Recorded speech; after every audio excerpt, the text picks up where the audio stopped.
Est-il possible de jouer d'un instrument de musique sans connaître le solfège? Oui, mais cela va vous limiter car vous devez tout faire à l'oreille en restant dépendant des enregistrements. Donc dans cette vidéo, je vais vous donner les bases pour que vous soyez capable, à la fin de la vidéo, de lire une partition comme celle-ci. Non, je plaisante. Alors oui, pour apprendre le solfège, il faudrait toute une formation sur le sujet, ce que je ferai peut-être bientôt. Et pour en profiter, rejoignez mes abonnés privés en cliquant le lien dans le descriptif.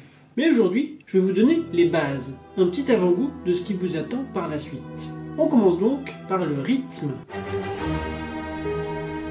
Car le rythme vient avant les notes. Et il existe bon nombre de valeurs rythmiques. Les triples croches, les doubles croches, les noires, les blanches, les rondes, et en plus, on peut placer un point devant la note, ce qui rajoute la moitié de la valeur de la note devant laquelle il est placé. Finalement, c'est une approche très mathématique. 2 doubles croches par croche, 2 croches par noir, 2 noirs par blanche, 2 blanches par ronde, ce qui signifie qu'il y a donc 4 noirs par ronde, et donc 8 croches par ronde, et donc 16 doubles croches, et donc 32 triples croches, et donc 64, enfin on va pas y passer la vidéo, mais vous voyez l'idée, on multiplie par 2 à chaque fois. Ainsi, on a ce genre de mélodie. Comme vous pouvez le voir, c'est en 4-4, ce qui signifie qu'on a 4 noirs par mesure, les mesures étant délimitées par les barres verticales. Et donc dans chaque mesure, on a 4 noirs, ce qui est vrai pour la première mesure. Ensuite on a 8 croches, parce que comme on le disait, il y a 2 croches par noir. Ensuite on a 2 noirs, plus 4 croches, et ainsi de suite. Donc on pourrait également avoir une noire pointée, qui équivaudrait à 3 croches. Le point rajoute la moitié de la valeur de la note. Donc on aurait une noire pointée plus une croche, plus 4 croches par exemple. Une noire pointée croche, plus une blanche, parce qu'il y a 2 noirs dans une blanche. Et donc on veut que la valeur totale soit égale à 4 noirs, quand on est en 4-4. Mais on peut également être en 3-4, ce qui signifie qu'il y a 3 noirs par mesure, ou l'équivalent. Donc là dans la mélodie, on a 6 croches, donc 3 noirs. Ensuite on a 3 noirs, ensuite de nouveau on a 6 croches. On pourrait également avoir 2 noirs pointés, ce qui nous conduirait à du 6-8, c'est-à-dire 6 croches. Donc le chiffre du haut indique le nombre et le chiffre du bas indique la valeur. Donc si c'est un 4, c'est la noire, si c'est un 8, c'est la croche, si c'est un 16, c'est la double croche. Si c'est un 2, c'est la blanche, si c'est un 1, c'est la ronde. Donc on obtient ça. On a donc la différence entre le binaire, où on peut subdiviser en 2 croches, et le ternaire, où on doit subdiviser en 3 croches. Donc c'est pas du tout le même élan entre 1 et 2 et 3 et 1, 2, 3, 4, 5, 6. Dans les deux cas, on a 6 croches, mais on n'a pas du tout le même ressenti. Donc c'est la différence entre le binaire ou le ternaire. Et dans le ternaire, on peut également avoir 9-8, souvent utilisé. Ce qui fait qu'on subdivise à 3. Quand on a 6-8, comme on vient de voir, on subdivise à 2. 1, 2, 3, 4, 5, 6. 1, 2, 3, 4, 5, 6. Quand on a 9-8, on subdivise en 3. 1, 2, 3, 4, 5, 6, 7, 8, 9. 1, 2, 3, 4, 5, 6, 7, 8, 9. Après, on peut avoir du 12-8. Là, on subdivise à 4.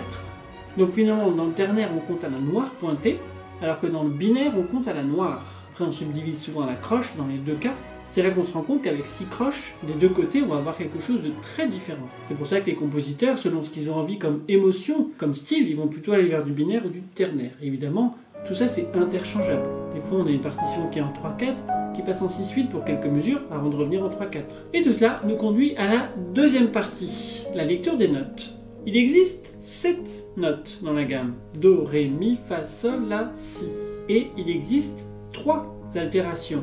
Le dièse, le bémol et le bécard. Donc le dièse augmente la note d'un demi-ton, le bémol descend la note d'un demi-ton et le bécard la remet comme elle était avant. Donc le bécard annule l'altération précédente. Donc finalement, on n'a pas 7 notes mais 12. On a Do, Do dièse qui est égal à Ré bémol, Ré, Ré dièse qui est égal à Mi bémol, Fa, Fa dièse qui est égal à Sol bémol, Sol, Sol dièse qui est égal à La bémol, La dièse qui est égal à Si bémol, Si, Si dièse qui est égal à Do. Donc quand je vous dis que Do dièse est égal à Ré bémol, c'est pas exactement ça, mais disons qu'au piano, c'est la même touche. Au violon, on va vous dire qu'il y a quelques petits commas, c'est vraiment des choses qu'on entend à peine de différence. Mais disons qu'au niveau théorique, c'est pas exactement la même chose, mais au niveau pratique, on fait pas trop la différence. Donc c'est selon notre contexte. Si on a 4 bémols à la clé, on va pas rajouter un dièse, on va plutôt mettre un bémol. Donc plutôt que de mettre un Do dièse, on va rajouter un Ré bémol, pour rester dans les bémols.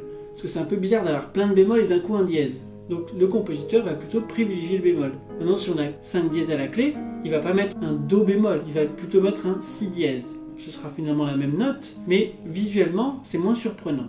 Et donc, quand on a vu les 12 notes, vous avez pu constater qu'entre le si et le do et le mi et le fa, il y a un demi-ton naturel. Donc le si, do, les doigts sont collés. Au violon ou au piano, les deux notes sont conjointes.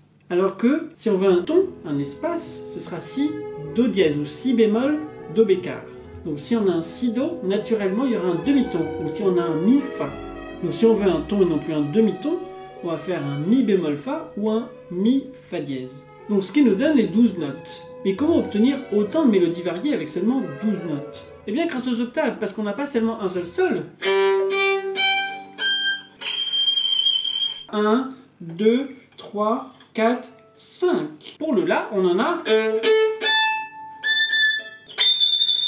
Après, si on veut faire un Si, on va commencer à être vraiment très restreint parce que c'est beaucoup trop haut. Donc on va devoir dépasser la touche, ce qui commence à être un petit peu pas facile. Mais bon, c'est quand même rare qu'on demande de jouer des notes si hautes. Et pour en revenir à nos 12 notes, donc...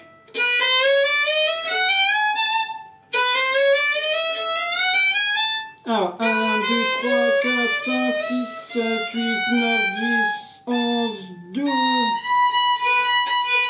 On a l'octave. Et quelle que soit l'octave, j'ai commencé avec un Si, j'aurais pu commencer avec un Do. Donc c'est là qu'on a les gammes. Chromatiques ou non chromatiques. Donc quand on fait des espaces, comme j'ai fait la gamme de Do majeur,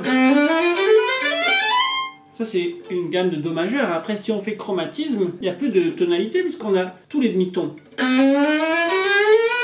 Et donc là, on n'a plus de tonalité. Ce qui nous donne une infinité de possibilités en combinant les différentes harmonies avec les différentes rythmies, dont on a parlé précédemment, avec les valeurs plus ou moins longues. Ce qui nous permet de reconnaître différents compositeurs selon les mélodies. Ainsi, on ne risque pas de confondre Mozart avec Moussorgsky, ni Brahms avec Borodine, ni Poulenc avec Prokofiev. Chaque compositeur a même son identité au niveau du pays, c'est ça qui est intéressant. Les compositeurs russes sont assez reconnaissables par rapport aux compositeurs français, par rapport aux compositeurs allemands, par rapport aux compositeurs italiens. En quelques notes, même si on ne connaît pas le compositeur, on sait par exemple que ça, c'est une musique italienne.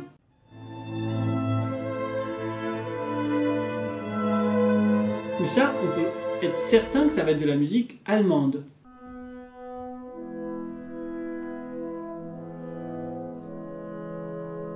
Et c'est ainsi qu'en écoutant seulement quelques notes, on peut savoir, même si on ne connaît pas le compositeur, de quel pays ça vient.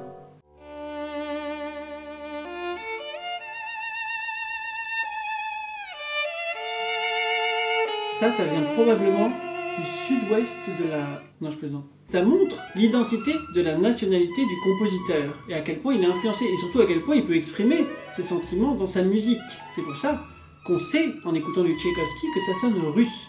Tout comme si on écoute du Borodine, tout comme si on écoute du Rimsky-Korsakov. On va vraiment trouver l'identité nationale grâce à la diversité des mélodies. Parce que s'il y avait si peu de possibilités, finalement tout le monde sonnerait pareil. On ne ferait plus la différence entre une musique qui vient d'Espagne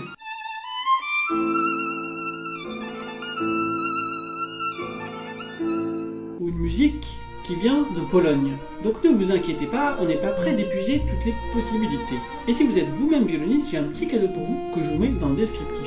Mais si vous n'êtes pas violoniste, n'allez surtout pas voir de quoi il s'agit. Et on se retrouve bientôt pour un nouveau tuto.